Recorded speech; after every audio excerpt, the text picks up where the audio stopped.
E aí, meus amigos, espero que vocês estejam bem. Vamos hoje aqui resolver 5 questões de direito civil, questões da FGV de 2026, com todo um contexto fático, do jeitinho que a FGV costuma cobrar também na OAB, tá bom? Vamos lá então resolver essas questões? Ó, Lara com 16 anos e 4 meses foi emancipada por instrumento público. Professor, o que é instrumento público? É quando um documento, que até então é um instrumento particular, porque só tem a assinatura das partes, ele é levado para registro no cartório e passa a ser agora, então, um instrumento público. Então, ela foi emancipada por instrumento público por concessão dos pais. Mesmo após a emancipação, continuou residindo com os pais e iniciou uma atividade profissional como designer. Sem assistência dos genitores, celebrou o contrato de financiamento com a alienação fiduciária para adquirir um notebook profissional e requereu a abertura de conta corrente em banco digital para receber pagamentos de clientes.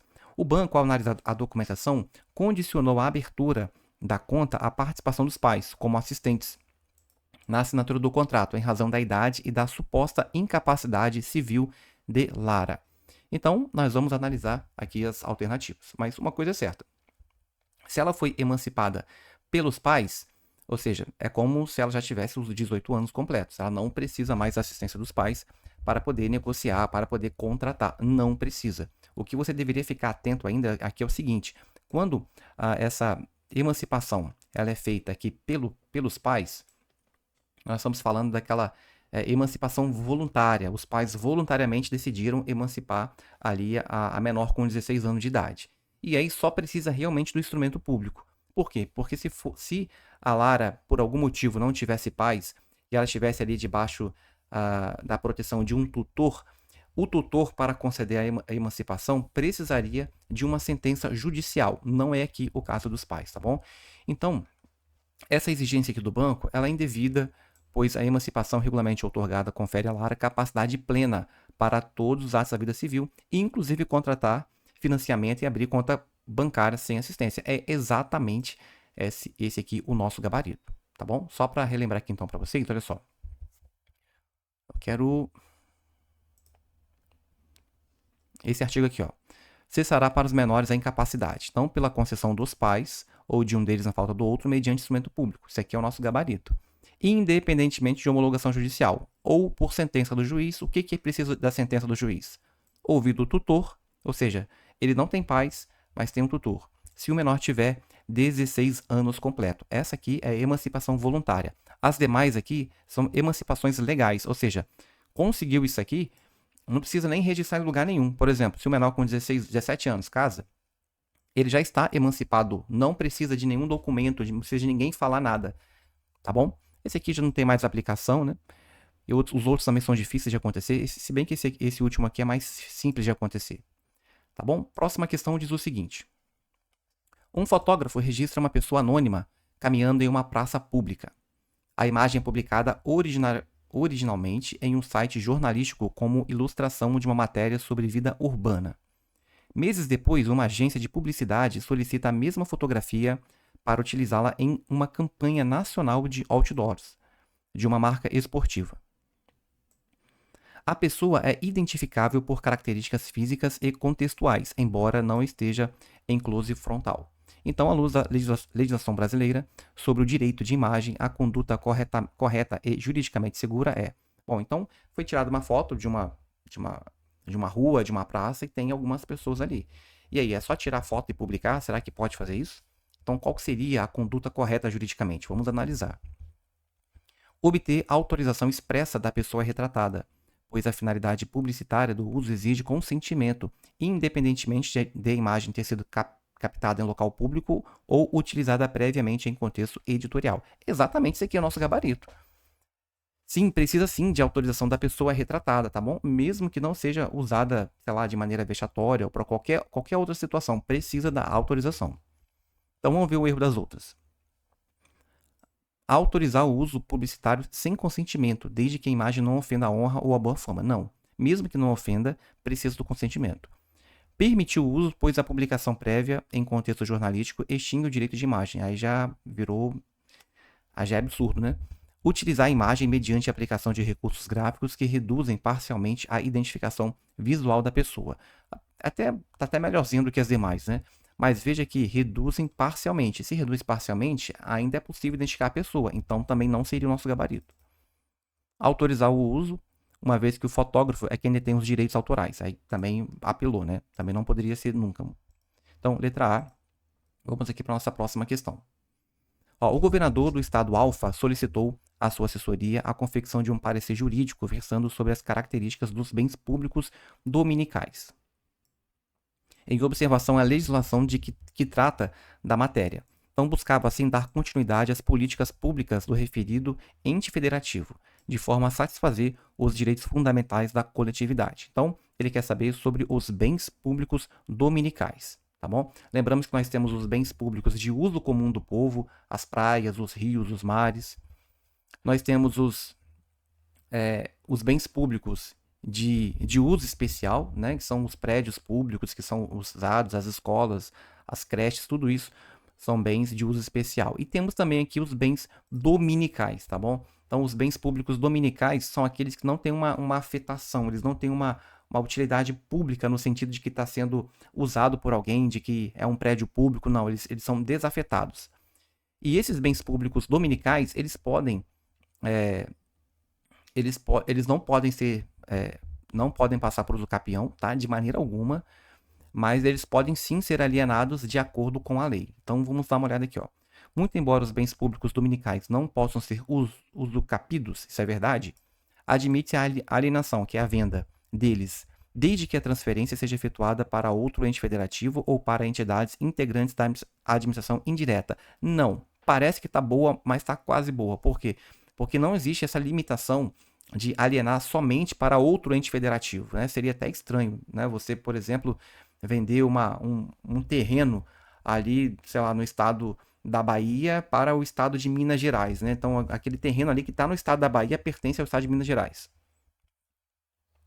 Muito embora os bens públicos dominicais possam ser usucapidos, não existe uso capião de bem público, não existe. Muito embora os bens públicos dominicais possam ser alienados, observadas as exigências da lei, é verdade, não se admite a uso capião deles. É exatamente esse gabarito aqui. Tá? Os bens públicos dominicais não podem ser alienados. Podem sim. Os bens públicos dominicais podem ser alienados e uso capidos. Não, esse aqui está errado. Beleza? Então, nós temos aqui, né, como fundamento de resposta, os bens públicos dominicais podem ser alienados, observadas as exigências da lei. Também é bem legal também passar aqui pelo comentário dos alunos, sempre vem um quadrinho desse aqui, ó, falando o que é o bem de uso comum, de uso especial, os bens dominicais. Vamos mais uma questão? Bruno, proprietário da fazenda Boa Esperança, possuía diversos cavalos, utilizados para lazer e turismo rural. Durante uma ventania moderada, o portão do curral, já enferrujado e sem manutenção adequada, foi danificado, permitindo que um dos animais escapasse e alcançasse uma via rural próximo à propriedade. O cavalo colidiu com um automóvel conduzido por Carla, que não possuía habilitação para dirigir. O impacto causou danos materiais expressivos e ferimentos leves à motorista, que propôs ação indenizatória, pleiteando a reparação por todos os danos sofridos. Em contestação, Bruno sustentou que não deveria indenizar, pois o acidente decorreu de força maior, já que o portão cedeu devido ao vento e também porque Carla, ao conduzir o veículo sem habilitação, agiu com culpa exclusiva. Então vamos analisar aqui. Considerando a legislação aplicável, é correto afirmar que Bruno não é responsável pelos danos, pois a colisão foi causada por força maior, caracterizada pela ventania que rompeu o portão da fazenda. Não, por quê? Porque quando a gente lê aqui, a gente percebe que o portão já estava enferrujado, sem manutenção, e aí durante uma ventania moderada, então, ou seja, a questão ela foi muito clara em mostrar para a gente que não havia nada de excepcional, tá? Então, quando ele fala aqui de não responder por motivo de força maior, ele está tentando forçar essa barra aqui, né? Que não vai colar, não é esse aqui. Não responde pelos prejuízos, pois a condução do veículo por pessoa não habilitada configura a culpa exclusiva da vítima, afastando o nexo causal. Não. Ele teve a culpa, sim, no sentido de que ele é o responsável ali por aqueles animais, e uma ventania moderada fez com que o portão se abrisse por culpa dele também. Então, ele realmente vai ter que arcar com as consequências. Agora, se aquele portão, por exemplo, ele se abrisse por culpa exclusiva da vítima, a vítima foi lá brincar, ela foi lá e abriu o portão sem a autorização do dono, aí realmente o Bruno não teria que pagar nada, mas não é esse caso aqui.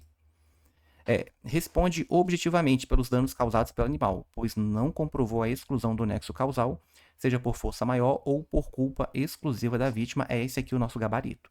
Ou seja, ele responde de maneira objetiva. O que é isso? Independentemente de culpa, ele vai responder, tá bom? Por causa da situação ali de que ele é o responsável pelo animal.